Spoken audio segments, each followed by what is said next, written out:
Hello दोस्तों, good morning. कैसे हैं आप सब। आज हम आप लोगों को ब्लड प्रेशर कैसे चेक करते हैं, कितना होता है, आप लोगों को एक वीडियो के माध्यम से दिखाने चल रहे हैं। आप लोग वीडियो को पूरा देखें।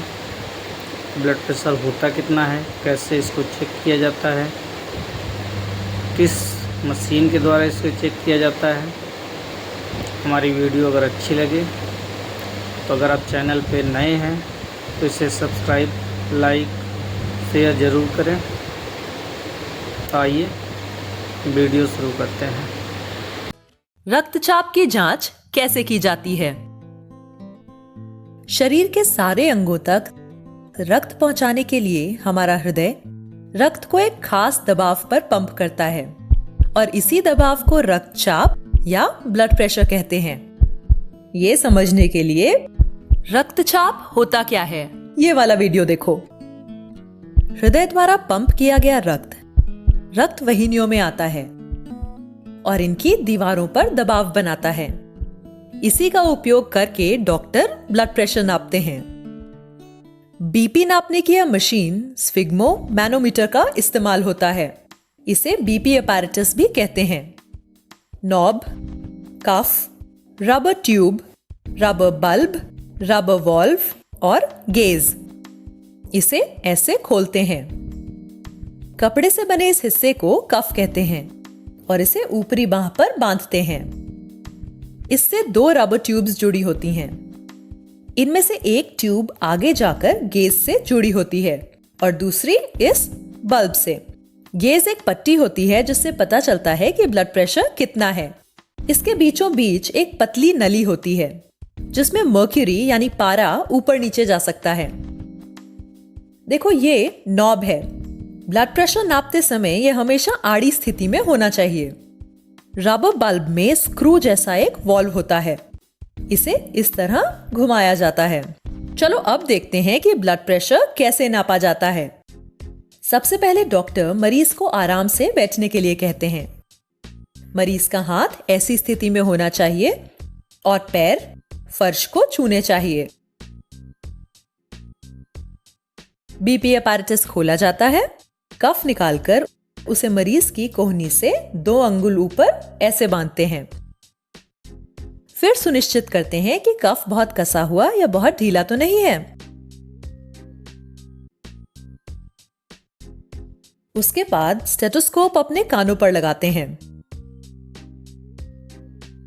चेस्ट पीस में उंगलियों से आवाज करके पता लगाते हैं कि आवाज ठीक से आ रही है या नहीं। स्टेथोस्कोप के चेस्ट पीस को कोहनी के बीच इस प्रकार लगाते हैं। इसकी चिकनी गोल सतह को त्वचा के साथ पूरी तरह से संपर्क में होना चाहिए। दूसरे हाथ से रबर बल्ब का वॉल्व बंद करते हैं और रबर बल्ब को पंप करते हैं। गेज का पारा ऊपर जाने लगता है। साथ ही कफ में भी हवा भर जाती है। इस हवा के दबाव की वजह से रक्त प्रवाह थोड़ी देर के लिए बंद हो जाता है। जब पारा 160 या 180 तक पहुंच जाता है तो डॉक्टर रबर बल्ब को पंप करना बंद कर देते हैं। वॉल्व को उल्टी दिशा में घुमाया जाता है। अब हाथ से दबाव कम हो जाता है। पारा धीरे धीरे नीचे आता है। पारा नीचे आते समय रक्त प्रवाह फिर से शुरू हो जाता है और उसी समय डॉक्टर को स्टेथोस्कोप से धक धक धक की आवाज सुनाई देती है। इस आवाज की शुरुआत होने पर पारा जिस स्तर पर होता है उसे दर्ज कर लेते हैं और इसे कहते हैं सिस्टोलिक ब्लड प्रेशर। यहां आवाज 110 पर आना शुरू हुई है।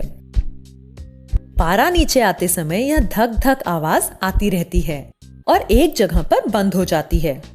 आवाज बंद होने पर पारा जिस स्तर पर होता है उसे डायस्टोलिक ब्लड प्रेशर के रूप में दर्ज करते हैं। यहां पारे के 70 पर पहुंचने पर यह आवाज आनी बंद हो गई है तो वॉल्व को पूरा घुमाया जाता है। डॉक्टर कफ में बची हुई हवा को निकाल देते हैं। स्टेथोस्कोप को कान से निकालते हैं। मरीज के ऊपरी बांह में लगे कफ को हटाते हैं और बीपी अपैरेटस उचित जगह पर रख देते हैं।